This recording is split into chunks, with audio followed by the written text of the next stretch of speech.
Au pied des Pyrénées, entre montagnes et plateaux de Lannemezan, aux portes de Cap-Verne et de Bagnères, il est un coin de terre, un peu oublié des hommes, baigné par la rivière Arros.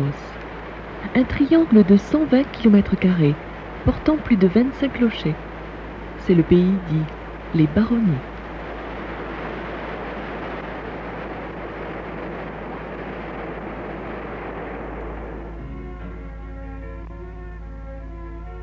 Monde clos, de collines et de vallons, des eaux vives, des prairies qui se creusent, des pentes boisées, des ciels doucement caressés par les vents.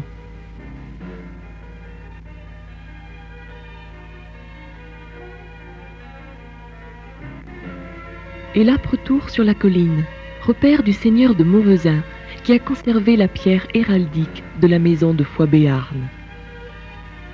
Ici, depuis le XIVe siècle, résonne l'écho des exploits de Gaston Phébus, chasseur infatigable, comte de Foix et vicomte de Béarn, que le roi de France éleva au rang de lieutenant du Languedoc.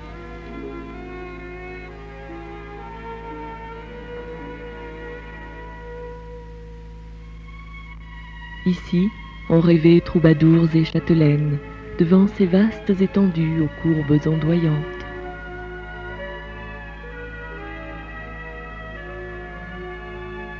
Baronnie, terme donné à tout le haut bassin de la Rosse en souvenir des barons d'Esparos, de l'Aumônier de Sarlabous, les plus célèbres étant Corbéran et Raymond de Cardeillac, fort bons capitaines à la dague facile.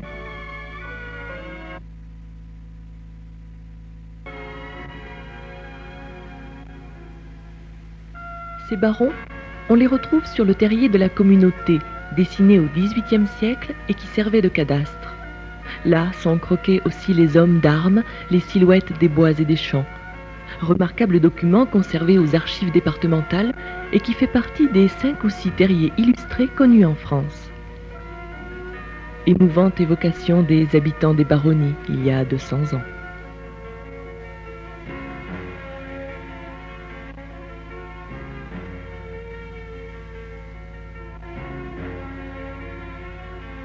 Le pays était alors plein de vitalité, comme en témoignent les clés d'arc de la fin du XVIIIe et du début du XIXe siècle.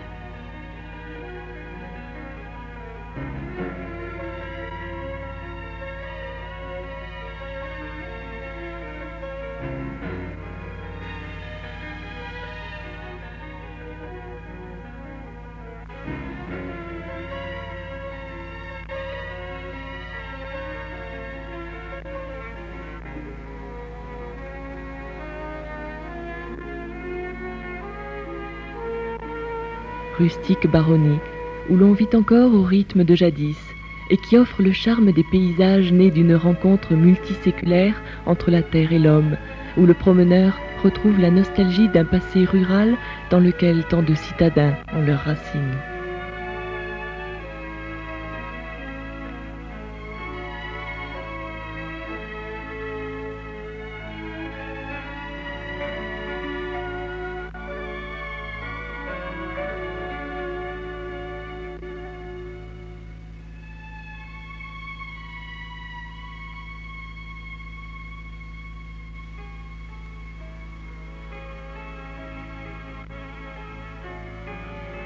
Les maisons sont solides dans cet ancien pays de tailleurs de pierre et bien bigourdanes avec leurs toits d'ardoise ornés de lucarnes généralement à la bagnéraise, c'est-à-dire à fronton.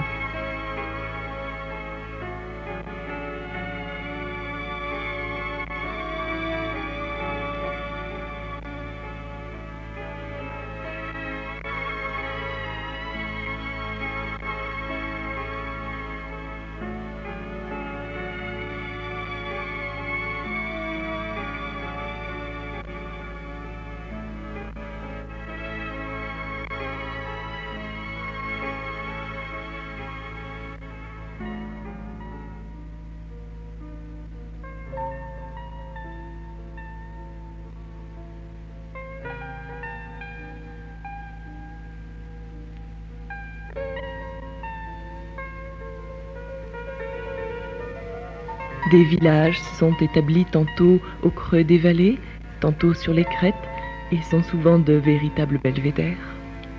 On y trouve des églises intéressantes, comme celle d'Ascq, un village d'une centaine d'habitants à 700 mètres d'altitude, église des XIVe et XVe siècles avec un clocher-mur à contrefort.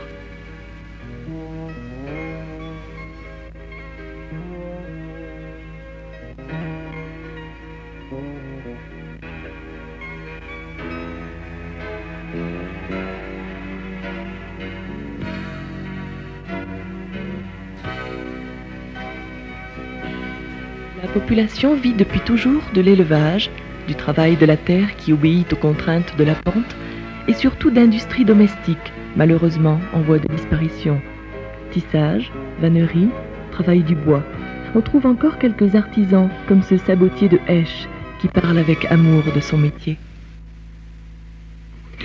C'est simple. Si j'ai été depuis à la sortie de l'école ici, j'ai été 2 ans au collège de Bagnères, donc je suis rentré depuis l'âge de 16 ans, 17 ans quoi. À 17 ans, j'ai commencé à travailler avec mon père et je l'ai continué continuellement. Et maintenant, vous arrêtez. Et maintenant, c'est-à-dire, vous ne diriez jamais ce qu'on est. Moi, il me semble qu'on va pour se faire rire de la chambre des métiers.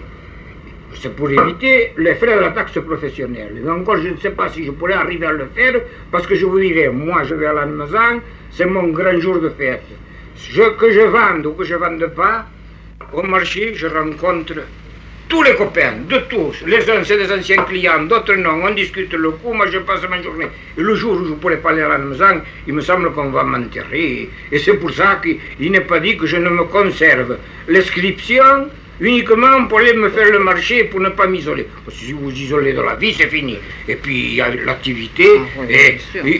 Mais l'été, vous ne me ferez jamais prendre un sabot. L'été, tant qu'il fait beau, toujours dehors, il y a des bricoles à faire et autre chose. Mais l'hiver, quand il pleut, ou une journée pluvieuse, vous travaillez dedans, qu'est-ce que vous voulez faire dedans? J'ai pas la passion de la lecture, moi. Alors, vous activez, allez, je prends une pièce de cuir, je m'en vais là-bas, la découper, coudre. Ici, je me finis les semelles et je monte.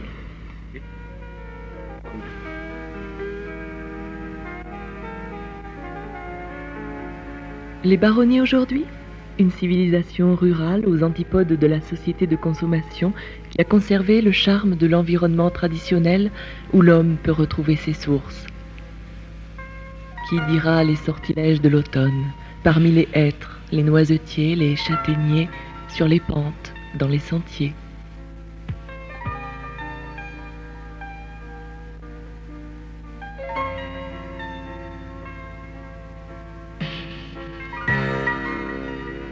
Les baronnies, le paradis en octobre des chasseurs de palombes ou de sangliers, le paradis des marcheurs en toute saison.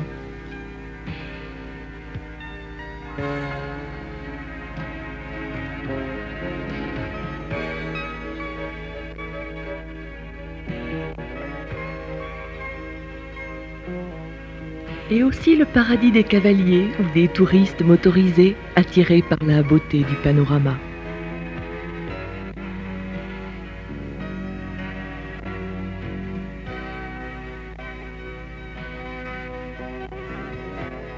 Le paradis des spéléologues, le pays aux 40 cavernes, disait Norbert Castéré. Les gouffres et les grottes foisonnent autour d'Esparos, d'Espèche ou de Bulan. À ce jour, 350 grottes répertoriées.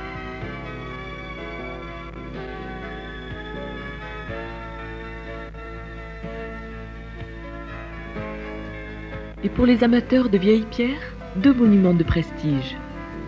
Le château de Mauvezin domine les baronnies face aux Pyrénées avec son donjon crénelé de 38 mètres de hauteur et son enceinte quadrangulaire à contrefort. C'est une forteresse de pierre, de briques et de galets roulés, connue dès le XIe siècle. Il attire chaque été de nombreux touristes. D'abord possession des comtes de Bigorre, le château fut cédé aux Anglais par le traité de Brétigny en 1360. Il devint par la suite le bien de Gaston Phébus, qui rêvait de constituer un État pyrénéen et fit de Mauvezin une des places fortes du Nébouzan dont le maréchal Foch devait vanter la situation stratégique. Propriété de l'escole Gaston Phébus, on peut y visiter un musée régionaliste et admirer de la table d'orientation un panorama extraordinaire sur la chaîne des Pyrénées et l'arrière-pays.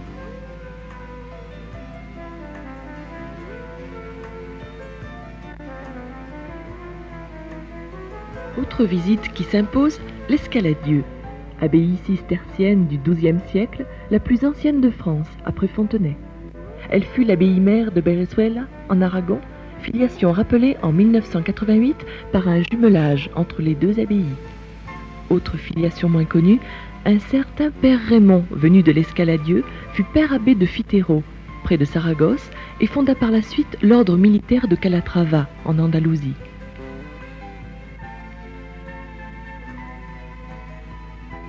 Nécropole des comtes de Bigorre, envahie par les Huguenots, reconstruite au XVIIe siècle, en partie détruite par un incendie en 1966, elle est en voie de restauration.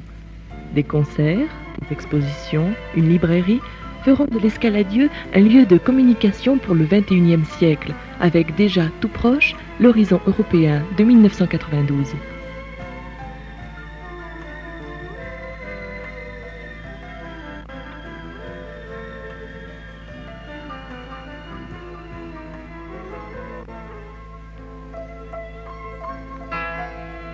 On ne peut pas tout décrire des baronnies.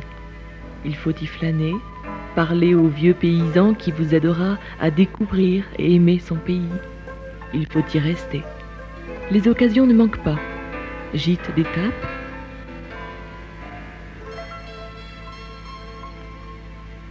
camping à la ferme,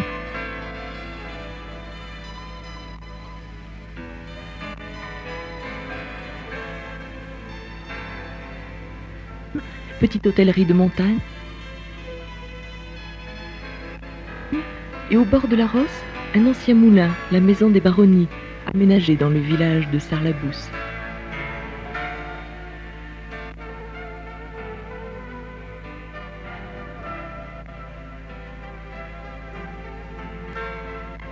Les baronnies vous attendent. Laissez-vous emporter comme les kayakistes au fil du courant de la Haute Arosse vers le rêve et la paix de l'âme.